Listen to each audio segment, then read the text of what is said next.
Good evening, Kaligya-Darikans. Welcome back po dito sa ating YouTube channel. Iyan, kamusta po kayo? Happy Sunday evening po sa ating lahat. At nandito na naman nga po ako si Gandara, ang inyo po Kaligya-Darikans na mag-aatid sa inyo ng mga latest na update tinggal po sa TVJ and the legit Darikans. And for tonight's video, ang atin nga pong pag-uusapan ay patungkol po dito sa graph ng Itbulaga tape na kung saan grabe nga naman. Talagang hindi lang po pala gulong ang napa-flat, pati po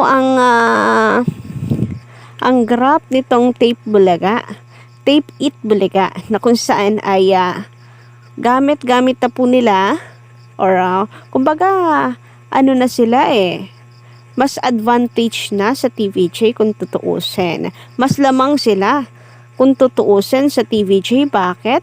Malaya nilang nagagamit ang Itbulaga. Pangalawa, nakuha po nila yung YouTube channel na official with the 5 million subscribers. O diba? Lamang na lamang po sila kung tutuusin. Pero bakit gano'n? Pagdating naman po sa sa views, sa analytics ay bagsak na bagsak po sila. So, isa po kaya ito sa mga senyales na talagang wala pong kahahantungan ang kanilang pagpapatuloy na pakikipagmatigasan sa mga tao or sa taong bayan, kundi ang paglubog, pagbagsak at sakangkungan ang pupulutin ang kanilang programa. Kasi taong bayan na po ang nagsalita Sabihin nila, wag ilahat. Grabe naman yung taong bayan, hindi naman daw lahat. Okay, sige, yung majority po ng Pilipino. Ang sigaw po ay TVJ is Itbulaga. Itbulaga is TVJ. And hindi po nila yan maitatanggi or mapapasinungalingan. Dahil sa online, kita naman po natin ang layo na agwat kahit 1v1. Isang YouTube, isang Facebook. Lamang Biruin nyo po yun. Tingnan nyo nga po ito, Kaligya Darikans. So, sa update po dito, ay meron pong 1.8k watching ang Itbulaga sa concurrent viewers to, mga ka-OG. And then, itong legit Darikans, which is ang EAT ng TVJ, ay mayroon pong 108k watching. O, diba? Ang layo po ng agwat. 1.8 versus 108. 1,000 na viewers. And eto pa, another example po natin ng 1v1. Ayan, may 51k watching po ang TVJ noong September 22. Tapos, ang Itbulaga po, mayroon lang 1.9k. O, diba? Ibig sabihin, napakalinaw po dyan. Majority po talaga ng mga tao ay maka-TVJ. And kung atin din naman pong titingnan, ang TV ratings, ganun din naman. Number 1 din po ang TVJ and legit Darikans. So, ayun, hindi po nila yan mapapasinungalingan.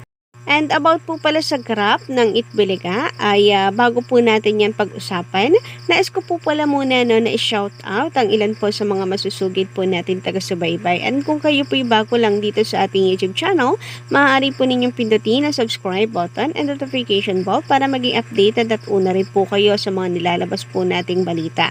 Basta may kinalaman sa TVJ and legit Darikans at sa mga suliranin na kanila pong kinakaharap and performance ng EAT versus Itbulaga tape. Sagot na po natin yan. And eto nga, ang ilan po sa mga napili natin na shoutout for today's video. So, shoutout nga po dito kay Louie Doble. Ayan, sabi niya rito, sayang naman ang husgado kung may talino.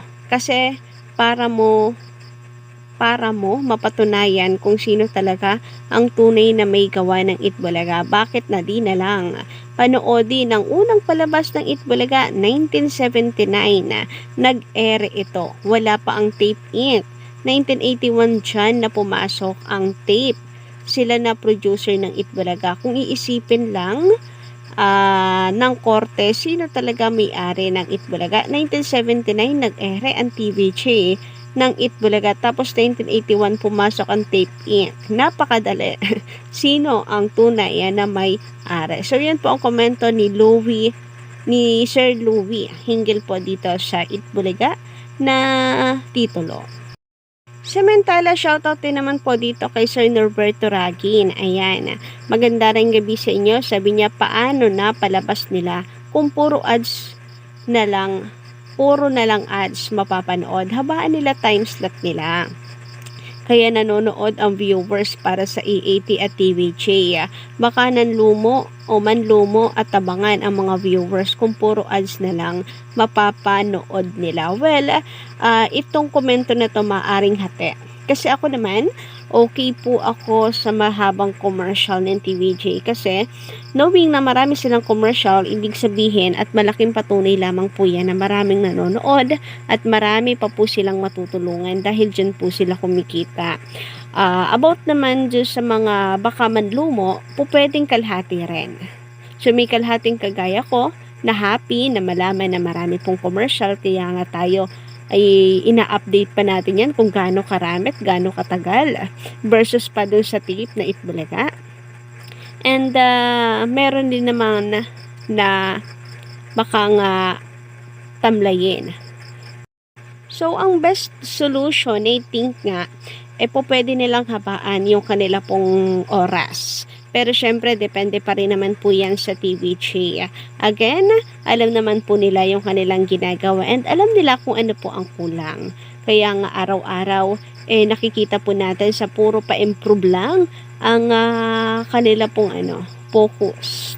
Anyway, kayo po mga kagandara, ano po ang inyong masisay hinggil po dito sa commercial ng EATM? Samantala, sabi naman ni Miss Fallen Angel, shoutout po sa inyo and magandarang gabi. Fake news at pawang paninira lang ang mga vlogger na bayaran ng Itbulaga. Alam naman ninyo nagagawa ng pera para makapanira ng mga ganun. Usapan di na bago sa tao. Alam naman ng lahat na walang katotohanan lalo't wala namang nagagawang violation ng TVJ. Kahit anong paninira pa gawin nila, walang silbi. Wala ng effect. TVJ lang, paniniwalaan pag galing sa kanila ang news. Pag wala, malisyoso fake news ibig sabihin. So hinggil po ito na sa hanggang 2024 na lang daw po ang TV5 or hindi na abutin kasi January 2024 daw mag-i-stop na. Ayun naman kay Sir Roy Mogol, shoutout po. Kaya hindi sila tinatanggap ng mga tao kasi sa mga ginagawa nila. Pinipigilan nila mga tao na pasalamatan ang TVJ dahil hindi na may aalis sa isip ng mga tao yon. Bukal ba sa puso yung pagtulong nila? Pinangungutangan nila yung mga tao kung sino ang pinangungunahan pala, pinangungutangan? Pinangungunahan nila yung mga tao kung sino ang pasasalamatan. At isa pa, kung TVJ ang nabanggit, babawiin premyo at tatakutin pa. Nako, yan po ang wag na wag. Pero wala pa naman po ako nababalitaan na binawian or tatakutin. Tinanggalan ng mic. Opo, nabalitaan po natin yan. Tinanggalan ba naman ng mic porque sinigaw ang Tito Vic and Joey. But anyway, narito naman ka-legit Darvicals ang overall performance po ng tatlong non-temisyon na kung saan makikita po natin dito na nangunguna po ang TVJ. Kaya naman congratulations, overall panalo dahil bawat oras po nagsimula po ng 11:40, 12:30, 1 p.m., 1:30, and so on ay nangunguna po ang TVJ and Legit Darvical. So simulan na nga po natin ito. So ang EAT ng 12:40 a.m. ay mayroon po silang overall ng 51k watching, then 45k sa It's Showtime and 1,000 lamang po, 1,200. Nako, isama na po natin ng 200 sa Itbulaga. So, yan po ay as of 11:40 a.m. Panalo po ang TVJ. Din dito naman po, as of 12:30, narito. Ang EAT ay mayroon pong 114,000 viewers, then 110 sa Showtime, and 2,000 lang po sa Itbulaga. Number 1 pa rin po ang TVJ. So, Facebook po ito at sa YouTube combined views. Then, 1 p.m. ay 135 po sa EAT, Then, ang Showtime ay 130. And ang Itbulaga ay 2,391. Kinulang pa para maka 2.4 sila. But anyway, ay number 1 pa rin po ang TVJ. Panalo pa rin po sila dito kasi sila pa rin po yung pinakamataas. Then during 1:30 PM, narito, pinakamataas po ng TVJ, 154,000 na viewers. Then sa Showtime ay lumiit, 105 na lang. And then ang Itbulaga ay may 2.2. Ayan, mas lumiit pa po sila. 2,000 na nga lang, nabawasan pa. But anyway, overall, panalo po tayo ka Digital Recads. Kaya naman, congratulations. Salamat po sa lahat ng mga nakasuporta at nakatutok parate sa TVJ and Digital Recads. So, yun lang po muna ng update natin ngayong gabi. Don't forget to click the subscribe button and notification bell for more updates.